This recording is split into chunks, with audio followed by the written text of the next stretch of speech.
I guess I gotta take my L on this one.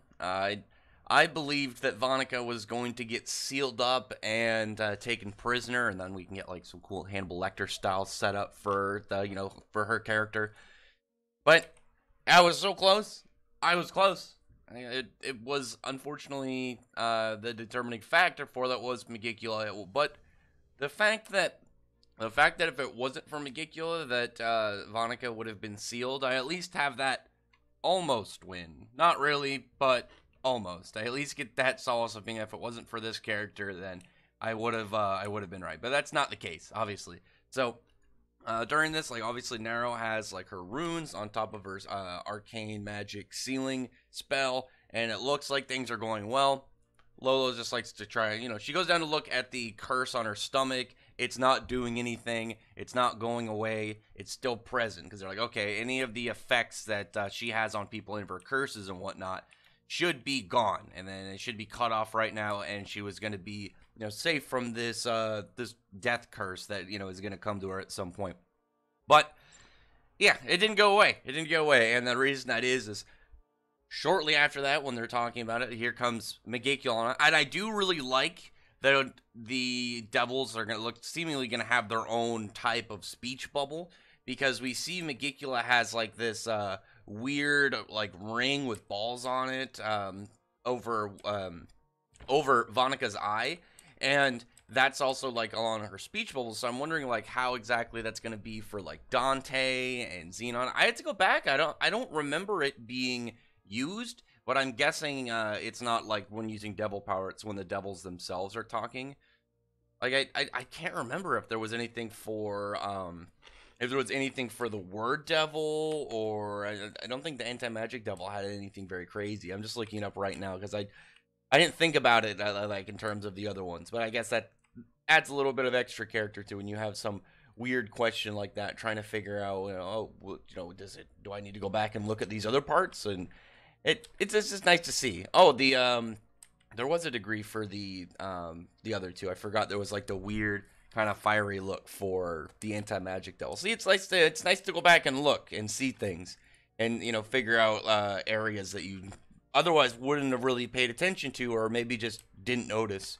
I like that a lot. I think that's pretty cool. Oh, and the word devil did too. Zagger did too. I'm ridiculous on this one.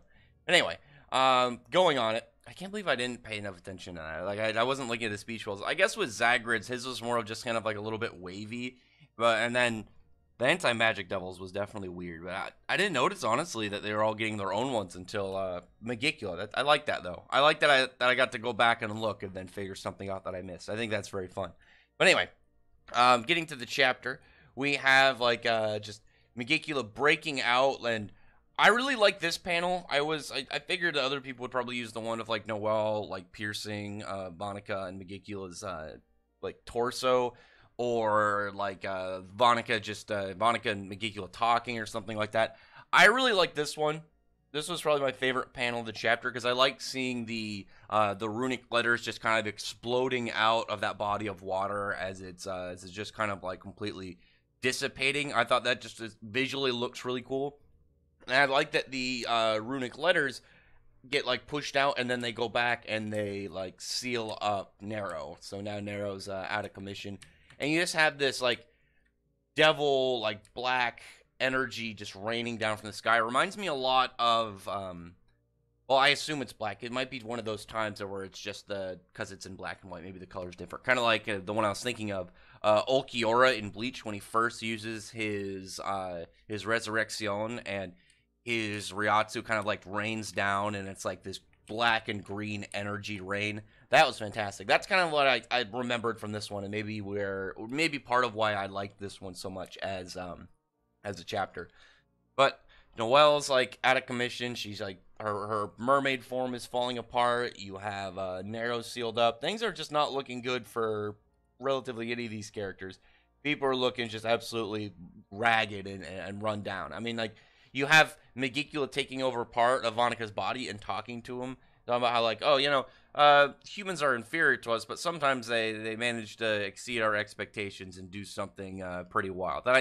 And she seems to have more of a, like, scientist, kind of like observer kind of thing with how she sees humans, at least from this. I like that being paired up with this crazy, sadistic, psycho like Vonica, but they're just kind of conversing, and they're talking about, oh, at 70%, like, I was able to just fine use my ability. Is her curse magic? We know she's got curses, but she's also got variations of it. She's got curse warding, decaying world, which weakens, it essentially weakens like runic setup spells. So it's like the easiest way to describe it is it's like a buff like counter, because the runic letters and all this, I don't want to call it, what is it, like mana method or whatever the officials call it for a while, but like the arrays, the way that they buff each other up, like you just putting it on your previous spell and it's making it stronger and making it do different things. She essentially has something to break that. So it's a support kind of style thing. It's a buff canceling ability, which is cool, and I like that. On top of it, it was able to kind of like send it back out and like affect other people. I thought that was pretty good. But she's calling it a decaying world. I like the name of that too. I thought that looks good.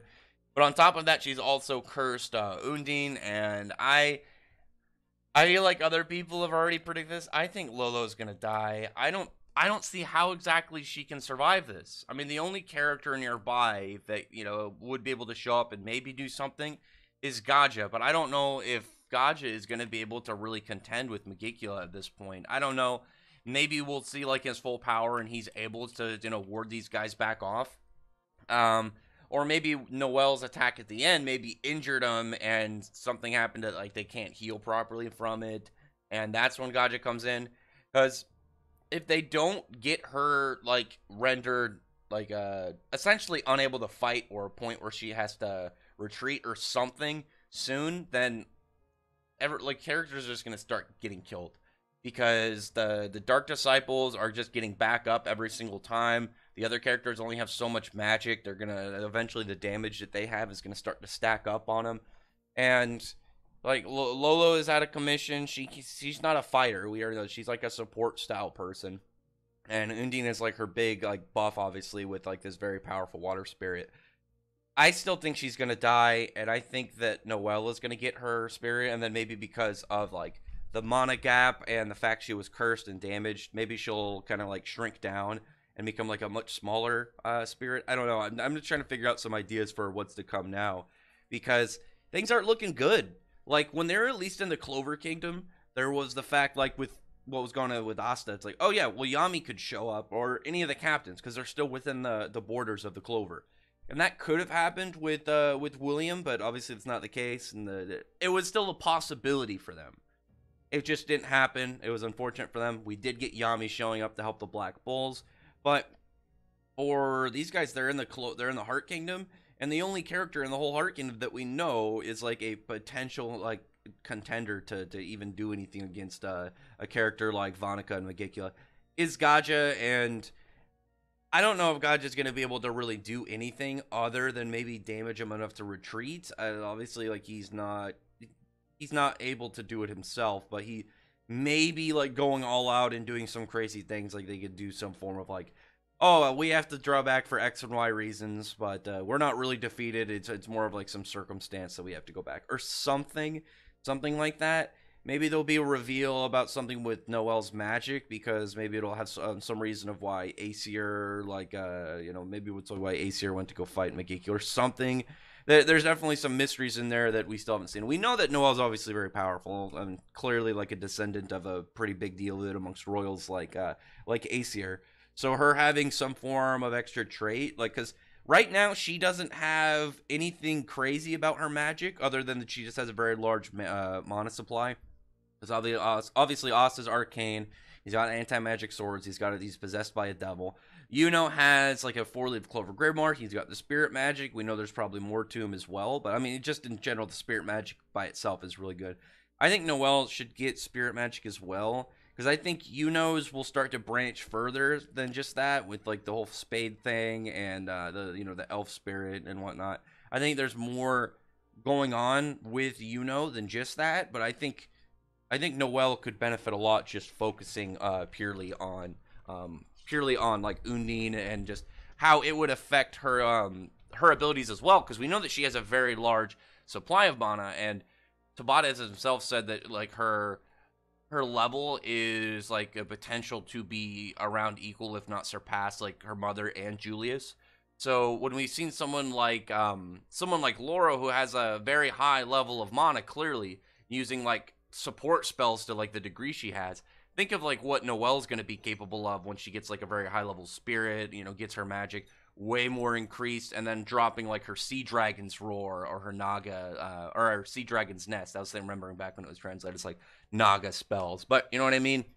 There's a lot in there to kind of really build off, and I'm pretty hyped to see more of that. But Noelle, she manages to get back up, not using the mermaid kind of buff, just having her general Valkyrie dress, and just goes in, takes some hits, and has a nice Asta reference moment. She's like, I'm not done yet, and it's actually drawn in a similar style to what Asta had it back. I think it was when he fought DeVito. I really like that. I like when you have like you have points where characters can get inspired by other ones like this, and it's done in a way that emphasizes that it was an experience and kind of like reference to them. And I think the way that Noelle was drawn in that panel when she sang the same thing Asta did, and it's about in the same kind of like setup that Asta was in. I like that a lot. I think that's really cool. I think that's a really nice callback and something that is fun for fans to see, because then they can kind of like look back and then kind of like tie pieces together and figure out what caused this and what caused where. I do really like that. But she's saying how, there's like, she used her Valkyrie dress and managed just barely to avoid any lethal wounds. So Noelle was just taking attacks, but making sure none of them hit any like vital spots, and then gets in and gets another like chest pierce on Vanica and Megicula. So the thing is, though, is it has to have some form of reveal to Noelle, like in her powers, for this to matter. Because if it's literally just her piercing her and like stabbing her again with her lance, then what's it gonna matter? Because we already saw like she did it before and it didn't affect Megicula at all. This is like a point where we can definitely have some form of like enhancement for Noelle. Maybe like her water has some form of ability. Like maybe her thing is like when she stabs somebody with her water, it can make like their mana kind of like dissipate into the waters or something and kind of like absorb it or something.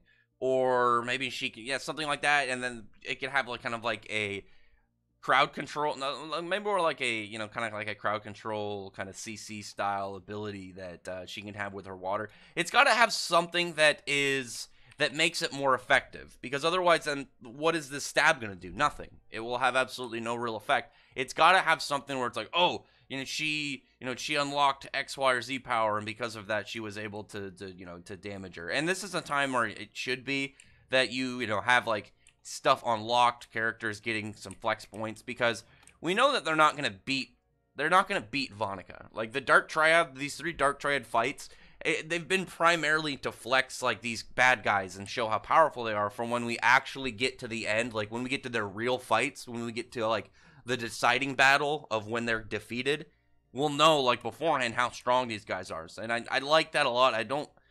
I get the tension of like waiting to see how powerful a character is, but I don't like it if it's like the entirety of them and we don't get to see. Like if this was one Dark Disciple, like if it was just Xenon that went flex, that would be great, because then we would have been able to kind of like get an estimation of what Vanica and Dante are like. But Tabata decided to start with all 3, give us a flexible 3. I don't know. I'm not a huge fan of like we gotta wait like years in like after introduction before we even get like a crumb of like a character. It's like you don't have to go up and show every single ability, but give us like a demonstration. I think that that's definitely one of the things that can really help like hype up a character and really build a lot of tension for them. Not just like, oh yeah, you'll see how powerful they are in about 3 years or something. It's just like whatever, man. Anyway.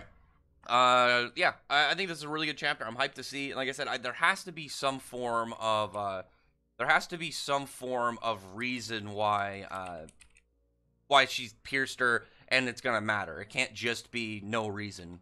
It can't just be, oh yeah, we had like a part where she just kind of strolled forward.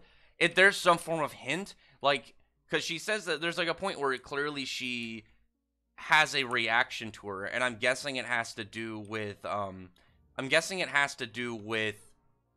Aesir, and probably like whatever Aesir had, like whatever Aesir's magic, like whatever weird trait it had, whatever specialty it had, and that will probably be like something that carries on into Noelle with her magic. But anyway, other than that though, comment below. Tell me your thoughts are about this chapter. Tell me your thoughts are what's coming up.